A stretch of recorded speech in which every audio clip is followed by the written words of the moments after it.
안녕, 우리 친구들. 한 주간 잘 지냈나요? 예, 이은총 목사님이에요. 오늘의 본문은 열왕기상 19장 36절에서 40절의 말씀을 가지고 엘리야에 관한 이야기를 같이 나눠보고자 해요. 우선 열왕기상에 대해서 설명을 드리면 열왕기상이라고 한 이유는 왕들의 이야기, 그 중에서도 상권이라는 뜻이에요. 우리나라에도 조선시대의 왕들의 이야기를 기록한 조선 왕조실록 있죠. 태조 이성계에서부터 순종 황제 이처까지의 했던 일들, 그런 사건들을 기록한 왕들에 대한 일기, 기록, 그게 바로 조선 왕조실록이잖아요. 마찬가지로 성경의 열왕기 이야기는 말 그대로 왕들의 이야기를 다루고 있어요. 그 중에서도 오늘 엘리야와 아합 왕에 대해서 설명하고자 합니다. 우선 오늘의 본문에 등장하는 주인공은 엘리야, 그리고 그에 상대하는 적은 바로 아합 왕과 이세벨 여왕이에요.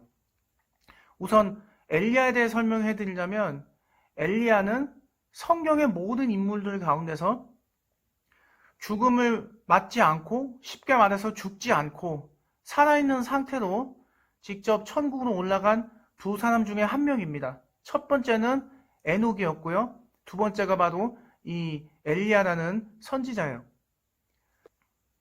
그리고 이 엘리야라는 선지자는 그가 하나님 앞에 기도를 한 것 때문에 3년 동안 하나님께서 비를 내리지 않게 한 사람이고, 또 중요한 게 있어요. 나중에 신약에서 예수님께서 십자가에 돌아가시기 이전에 모세와 더불어 만난 사람이 바로 엘리야예요. 아합과 이세벨에 대해서 설명을 같이 또 할게요. 아합과 이세벨은 이스라엘의 당시 왕이자 여왕이었는데, 그 중에서도 북이스라엘, 남유다와 북이스라엘로 나뉘어져 있었죠. 북이스라엘의 왕이 바로 아합이었습니다. 이스라엘이 여로보암과 르호보암으로 인해서 북이스라엘과 남유다로 나뉘었는데, 이제 남유다는 그래도 하나님을 섬겼던 왕이 나왔던 반면에 비해서 북이스라엘은 하나님을 섬기지 않던 악한 왕들이 많이 나왔던 때였어요. 쉽게 이야기하면 연산군 같은 왕들이 많이 나왔던 나라가 바로 북이스라엘이었는데, 그 중에서도 아합 왕은 정말 넘버원에 들어갈 정도로 정말 악했던 왕이었습니다. 그 왕비였던 이세벨도 마찬가지였는데요. 사실은 아합 왕보다 이세벨이 훨씬 더 악한 여자였어요. 바알과 아세라라는 우상을 섬기게 된 이유가 바로 이 이세벨 때문에 아합 왕이 바알과 아세라라는 우상을 섬기게 된 것이죠. 그리고 오늘의 본문을 다루는 내용은 갈멜산에서의 사건이에요. 오다랴라는 선지자를 찾아가서 아합 왕에게 가서 내가 살아있다고 알려라 라고 이야기를 하죠. 그러고 결국 직접 왕궁으로 가서 아합 왕을 만납니다. 그리고 갈멜산에서 선전포고를 해요. 승부를 하자. 그래서 바알의 선지자 450명과 아세라 선지자 400명, 이렇게 해서 대결을 시작을 해요. 그렇게 해서 온몸에 철철철 피가 나도록 상처를 냅니다. 그러면서 정말 별의별 행동을 다 해요. 정말 몸에 자해를 하거든요. 피가 철철 흘릴 정도로. 오늘날로 치면 거의 응급실에 빨리 실려가지 않으면 생명이 위험할 정도로 온몸에 상처를 정말 깊게 내요, 칼로. 그러면서 바알 신이여 응답하소서, 아세라 신이여 응답하소서라고 그렇게 외치고 또 외쳐댑니다. 근데 그렇게 외쳐댔는데도 아무런 응답이 없죠. 그러니까 엘리야가 이렇게 얘기합니다. 도대체 뭐 하시냐? 너네 신은, 바알과 아세라 신은 도대체 뭐 하고 있냐? 낮잠 자고 있냐? 이렇게 조롱을 해요. 그러고 나서 엘리야가 하나님한테 기도를 해요. 하나님, 정말 하나님만 진짜 살아계신 하나님이신 것을 이곳에 모인 모든 사람들에게 보여주십시오. 아합과 이세벨 때문에 바알과 아세라를 당시 섬기고 있던 수많은 이스라엘 백성들은 여기서 엄청난 경험을 하게 됩니다.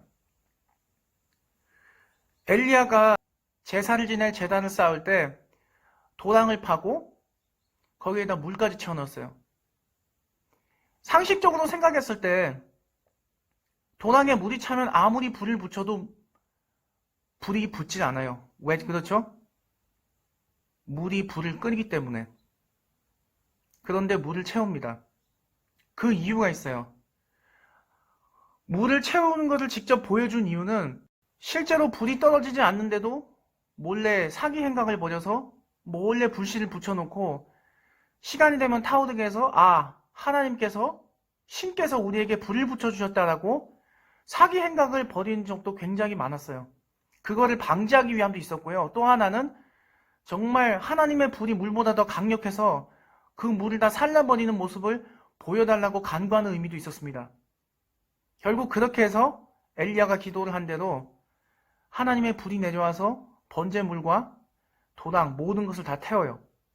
그러고 나서 모든 그곳에 모여있던 바알과 아세라의 선지자를 포함한 이스라엘 백성들이 다 놀라요. 그러면서 오늘 본문대로 고백을 해요.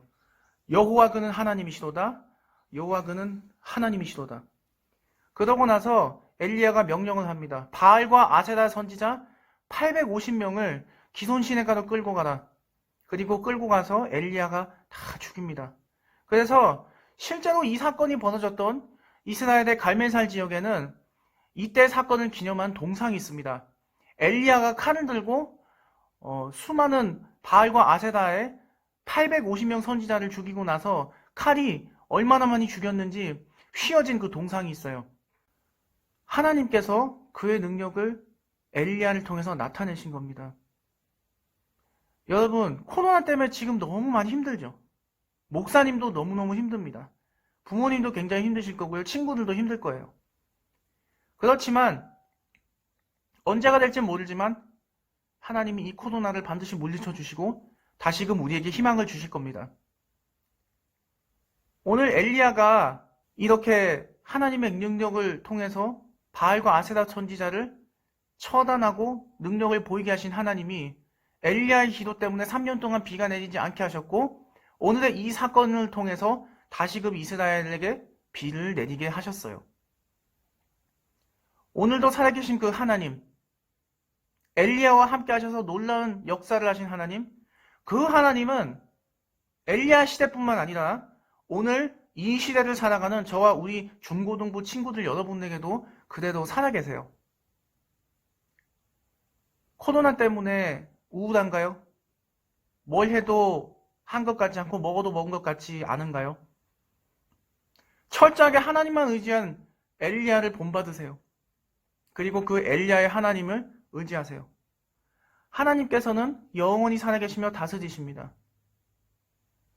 기도의 힘이 이렇게 큽니다. 엘리야의 기도가 저와 우리 친구들의 기도가 되기를 진심으로 기도합니다. 엘리야의 간구하는 간절한 기도를 통해서 하나님이 역사하셨듯이 저와 여러분의 간절한 기도 하나님이 응답하실 줄 믿고 열심히 지치지 않고 계속 기도하길 바랍니다. 여러분의 기도는 반드시 응답될 겁니다. 이제 송구영신이에요. 그리고 크리스마스가 지났습니다. 이 땅에 우리를 위해서 오신 그 예수님이 바로 우리의 기도 제목이 되시고 우리의 능력의 근본이 되세요. 그 예수님 믿고 다가오는 새해 2021년 희망차게 기쁘고 즐거운 마음으로 맞이하시고 저와 우리 친구들 모두가 엘리야와 같은 능력의 기도의 사람이 되기를 예수님의 이름으로 진심으로 축원합니다. 그럼 다음 시간에 만날 때까지 잘 지내길 기도합니다. 안녕. 화이팅!